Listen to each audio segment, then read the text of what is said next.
গ্রিডের প্রলাপ, পাকিস্তানের ফাঁকা আওয়াজ। কি আওয়াজ? 48 ঘন্টা নাকি ভারতকে এমন এমন হুমকি দিচ্ছেন, তাতে চারটি হুমকির মুখে এবার ভারত। পাকিস্তানের এমন হুমকি ইয়াসিন মুনির দিয়েছেন, আবার মার্কিন যুক্তরাষ্ট্রের মাটিতে একেবারে বসে পারমাণবিক হুমকি দিচ্ছেন। কারা কারা? না, বিলওয়াল, খাজা ওয়াসিফ, পাক প্রধানমন্ত্রী শাহবাজের হুমকি। হুমকিটা কি শর্মিষ্ঠা? একদম, যে ভারতের জন্য গুরুতর পরিণতি হতে পারে, কারণ আমরা জানি যে সিন্ধু জল চুক্তি ইতিমধ্যে ভারত তো স্থগিত করেছে, আর সিন্ধু জল চুক্তি নিয়ে ভারতকে আবার সেই হুমকি, জল পাচ্ছে না, একটা তো ফাঁকা আওয়াজ দিতে হবেই।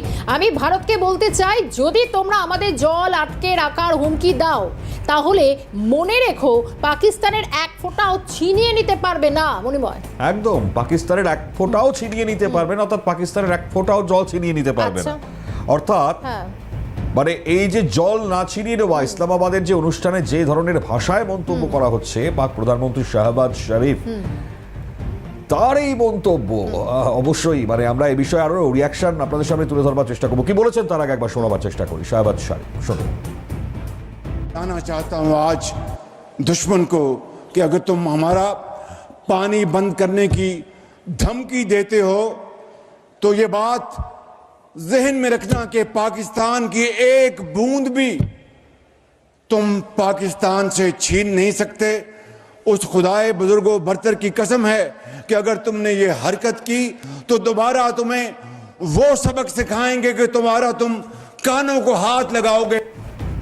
মনে হয় আমরা সেই বক্তব্যটা ইতিমধ্যে শোনালাম, দর্শকরা একটু শুনলেন। মানে ভারত এমন সবক শিখিয়েছে যে এই মুহূর্তে ভুল বলতে হচ্ছে। না, জল তো পাকিস্তান পাচ্ছে না, কিন্তু ওরা বলছে পাকিস্তানে থেকে এক ফোঁটাও পাবে না। মানে এটা কি করে সম্ভব? চলো আমরা একটু আলোচনার জন্য যাই। মানে এই মন্তব্যের কি ব্যাখ্যা হতে পারে? সরাসরি আমরা আলোচনার জন্য পেয়ে গেছি আমাদের আজকে জিরো আওয়ারে অবসরপ্রাপ্ত সেনাকর্তা কর্নেল দেবতাংশু চৌধুরী। কর্নেল চৌধুরী, আজকের আলোচনায় স্বাগত জানাচ্ছি আপনাকে। নমস্কার।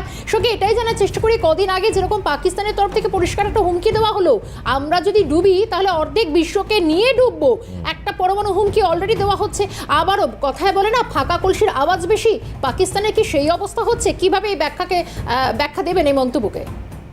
দেখুন, ওদের প্রধানমন্ত্রী যা ইচ্ছে বলতে পারে, এবং খালি যেটা আপনি বললেন MP vessels make the most noise, এবং ওনারা বলেছেন ওনার ফিল্ড মার্শাল বলিনি, ফিল্ড মার্শাল যখন এই মার্কিন যুক্তরাষ্ট্র গিয়ে এত বড় বড় কথা ওইখানে বলে এলেন, আমার মনে হয় শুধু কথা বলে লাভ নেই, কাজে করে দেখা।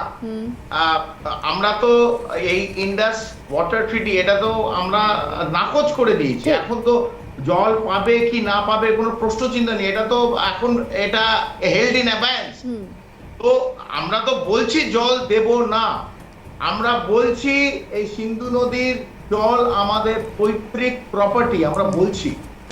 এই পরিষ্কার কথাগুলো হিন্দিতেও বলা হয়েছে, ইংরেজিতে বলা হয়েছে, এবং অন্য যে ভাষায় ওরা বুঝতে পারে সেই ভাষায়ও বুঝিয়ে দেওয়া হয়েছে।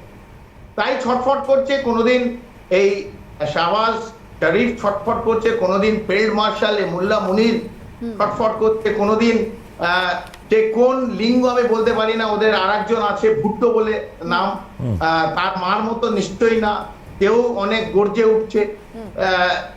কি ভাষায় কথা বলে আমরা বুঝতে পারি না। নিশ্চিতভাবে Bharatvarsha is a responsible state, mature state.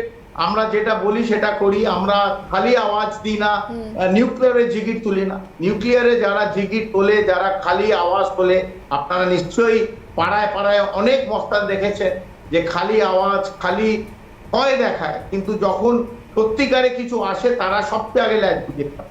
একইভাবে আমরা পাকিস্তানকে দেখেছি যে 22 মিনিট যখন সত্যি করে লড়াই শুরু হয়েছিল, এবং 22 মিনিটে যে প্রত্যেকটা জায়গায় যে পাকিস্তানে কম্পন হয়েছিল, এবং তার এটার প্রুফ পুরো পৃথিবীতে, বিশ্বের প্রত্যেকটা রাষ্ট্র দেখেছে।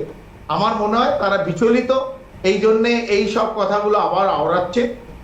আওড়ে লাভ নেই, আমরা এটা বলেছি, এটা করেছি। Indus water treaty for the time being এটা হেল্ড ইন অ্যাবায়েন্স। এখন জল এক ফোঁটাও পাকিস্তানকে দেওয়া হবে না, এবং ড্যাম বানানো হচ্ছে।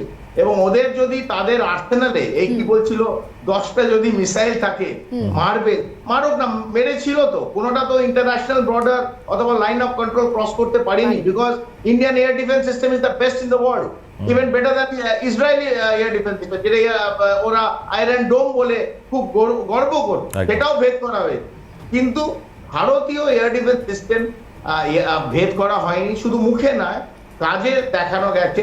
ওরা জম্মুতে ট্রাই করেছিল, দিল্লিতে ক্ষেপণাস্ত্র শোনার জন্য চেষ্টা করেছিল, প্রত্যেকটা বিফল হয়ে। তাই আজকে হতাশ হয়ে এইগুলো হচ্ছে হতাশের কথা। সেটা প্রধানমন্ত্রী পাকিস্তানের হতে পারে, অথবা এই ফেল্ড মোল্লামনির মার্কিন যুক্তরাষ্ট্র যাকে সাপোর্ট দিচ্ছে প্রেসিডেন্ট ট্রাম্প। আমার স্যার এখানেই প্রশ্ন আপনার কাছে, মানে একেবারে আমেরিকার মাটি ব্যবহার করে সেখান থেকে দাঁড়িয়ে পাক সেনা প্রধান তিনি এ ধরনের বার্তা দিচ্ছেন। আমি বলছি ভারতের এক্ষেত্রে রিপ্লাইটা কি দেওয়া উচিত বলে আপনি মনে করছেন? দেখুন, Bharat is a matured nation. Bharat একদম বেশি কথা বলে ফরেন ডিপ্লোম্যাসিতে রিপ্লাই দেওয়া যায় না। ঠিক। তো ইন্টারন্যাশনাল ডিপ্লোম্যাসিতে শান্ত। আমরা তো একটা মিনিস্ট্রি অফ এক্সটার্নাল অ্যাফেয়ার্স যখন এই কথাগুলো উঠেছে গতকাল একটা বিবৃতি দিয়েছে, একটা স্টেটমেন্ট দিয়েছে এবং বলেছে যে একটা তৃতীয় দেশের দাঁড়িয়ে তৃতীয় দেশকে হুমকি দেওয়া, এটা একটা নতুন আমরা দেখলাম, যেটা বিশ্বে ইতিহাসে কোনোদিন এরকম দেখা স্যার কার সাপোর্টে পাকিস্তান আবার বারবারন্ত মানে এরকম ভাষার ব্যবহার করছে? সবক তো আমরা শিখিয়েছি একদম। কারণ মার্কিন যুক্তরাষ্ট্র যত নোংরা কাজ আমরা দেখেছি 3 দশক 4 দশক ধরে, যারা এই নোংরা কাজ করেছে, একজন সবাই তো নোংরা ঘাঁটতে পারে না। নোংরা কারা ঘাঁটে এবং কারা থাকে, আমি আর টিভির পর্দায় আপনাদের এত বড় দর্শক দেখছে এই নোংরা কথাটা বলতে চাইলাম না। তো আমেরিকার 3 দশক 4 দশক ধরে যে আফগানিস্তানের নোংরা, সেটা কারা ঘাঁটছিল? কারা এই জঙ্গি সংগঠনগুলো যারা গিয়ে আফগানিস্তানে লড়াই করছে অথবা ভারতে লড়াই করছে, তাদের রিসোর্সেস, তাদের আর্মস, অ্যামিনেশন, খাদ্য, জামা কাপড়, ট্রেনিং, বহু টাকা, হাজার হাজার কোটি টাকার খরচা এত বছর ধরে, 40 বছর ধরে চলছে। এটা কে দিয়েছে? একমাত্র মার্কিন যুক্তরাষ্ট্র। এখন অবশ্য প্রেসিডেন্ট ট্রাম্প। মার্কিন যুক্তরাষ্ট্র ভারতের কোনোদিন বন্ধু না, তারা নিজেদের ইন্টারেস্ট সবচেয়ে ভালো বোঝে। তারা পাকিস্তানকে ইউজ করছে। কর্নেল চৌধুরী, এখানেই আমি একটু প্রশ্ন রাখার চেষ্টা করবো, যেটা মণিময় বলছিল যে কার মদতে। এবার এখানে আমি বলতে চাইছি, দেখুন পাকিস্তানে তেল আছে কিনা সেটা অন্তত বিশ্বে তাদেরকে প্রুফ করতে হবে, কিন্তু ট্রাম্পকে তেল দিয়ে মনে করছে কি পাকিস্তান এভাবে ভারতকে ডরানো খুব সহজ হবে, নাকি এইভাবে উত্তেজক পরমাণু হামলার হুমকির কথা বারবার বলতে বলতে ভারতকে উস্কানির জায়গায় নিয়ে যাওয়াটা একেবারে স্বতঃপ্রণোদিত স্বভাবসিদ্ধ ভঙ্গি সে পাকিস্তানের? শর্মিষ্ঠা, তেলটা একটা ফাসাদ। এই বালুচিস্তানের যে বিএলএ, আমরা অনেকবার সিএনএ আমরা আলোচনা করেছি, বহু 0 আওয়ার বালুচ লিবারেশন এবং বালুচ লিবারেশন আর্মি নিয়ে আলোচনা হয়েছে। এই বিএলএ কে ওরা জঙ্গি সংগঠন, ডেজিগনেটেড টেররিস্ট অর্গানাইজেশন হিসেবে আখ্যা দিয়েছে। যেমন ওরা বলেছিল যে TRF is also designated terrorist organization. একইভাবে যারা নিজেদের সার্বভৌমত্বের জন্য, ফ্রিডমের জন্য এত বছরের অপারেশন, এই পাকিস্তানের অপারেশন বালুচদের ওপর যেখানে লড়াই করছে, তাদেরও যারা লড়াই করছে নিজেদের ভূমির জন্য, তাদেরও মার্কিন যুক্তরাষ্ট্র এখন জানি না মোল্লা মুনির আর প্রেসিডেন্ট ট্রাম্প কি মধ্যাহ্ন ভোজে কি খেয়েছে। এই যারা লড়াই করছে নিজেদের অস্তিত্বের জন্য, তাদেরও টেররিস্ট অর্গানাইজেশন করেছে। কিন্তু যারা প্রকৃতপক্ষে টেররিস্ট অর্গানাইজেশন প্ল্যান করছে, যাদের এই মুরিদকে ভাওয়ালপুরে যে ভারতবর্ষ অপারেশন সিন্দুরে ঘুরিয়ে দিল, সেই জায়গাগুলো যারা রক্ষণাবেক্ষণ করছেন, এই পাকিস্তান যে রিসোর্সেস, যে ফান্ডিং দিয়ে সেগুলো যা ইচ্ছে করতে পারে ভারতের বিরুদ্ধে। এই 3 দশক 4 দশক ধরে to bleed India by 1000 cut Zia doctrine চালিয়ে যাচ্ছে। পেছনে কিন্তু মদত দিচ্ছে একজনই, তা সে হচ্ছে মার্কিন যুক্তরাষ্ট্র। এবং মার্কিন যুক্তরাষ্ট্র পাকিস্তানের এই জমি ইউজ করে সাউথ, দক্ষিণ এবং দক্ষিণ পূর্ব এই কমপ্লিট রিজিয়নটাকে আনস্টেবল করে নিজেদের দখলে আনার জন্য কোন সময় বাংলাদেশ ইউজ করছে। এই বাংলাদেশের শেখ হাসিনা গভর্নমেন্টকে একবারে ভেঙে দেওয়া হলো এবং বাধ্য করা হলো প্রাইম মিনিস্টার শেখ হাসিনাকে দেশ ছাড়তে। এর পেছনেও কিন্তু অনেকটাই আজকে পরিষ্কার, এর পেছনেও মার্কিন যুক্তরাষ্ট্র ছিল। এবং পাকিস্তানে যে ঘটনাক্রমে যেসব ঘটবে, এর পেছনেও মার্কিন যুক্তরাষ্ট্র। তাহলে কি পাকিস্তানকে সবক শেখানোর আগে? বলুন স্যার, বলুন। মার্কিন যুক্তরাষ্ট্রে আমি একটা বড় কথা সিএনএ বলছি, এই যে নিউক নিয়ে আমরা দেখেছি কয়েকদিন আগে প্রেসিডেন্ট ট্রাম্প এবং বারবার এই মোল্লা মুনির ইউজ করছে।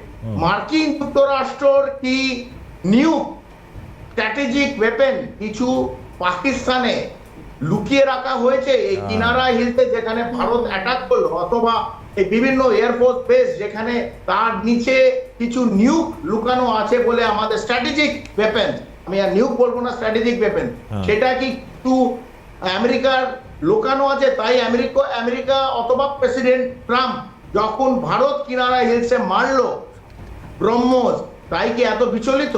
তারপর থেকে তার যে কথাবার্তা, তার ধরন একবারে চেঞ্জ হয়ে গেছে। তাই এই প্রশ্নচিহ্নটা আমি সিএনএর মাধ্যম দিয়ে রাখলাম। ঠিক স্যার, আপনাকে সঙ্গে রেখেই আরও একটা খবর একটুখানি দর্শকদেরকেও জানাবো, একদম। আপনার কাছ থেকেও রিয়াকশন নেবো। ইতিমধ্যে আরও একখানা জায়গা যেটা থেকে আমরা জানতে পারছি যে এই মুহূর্তে স্পাইয়ের জায়গা কিন্তু বাড়ছে, চর। এবং যে খবরটা আমরা ইতিমধ্যে জানতে পারছি যে পাকিস্তানি গোয়েন্দা সংস্থা আইএসআই তার হয়ে গুপ্তচর বৃত্তির অভিযোগ, যেহেতু জয়সালমেরের ডিআরডিওর গেস্ট হাউস ম্যানেজার ছিলেন সে, রাজস্থানের সিআইডির তরফ থেকে এরপর ধৃতকে গ্রেপ্তার করা হয়। স্যার, এই বিষয়টাকে এবার কিভাবে দেখছেন?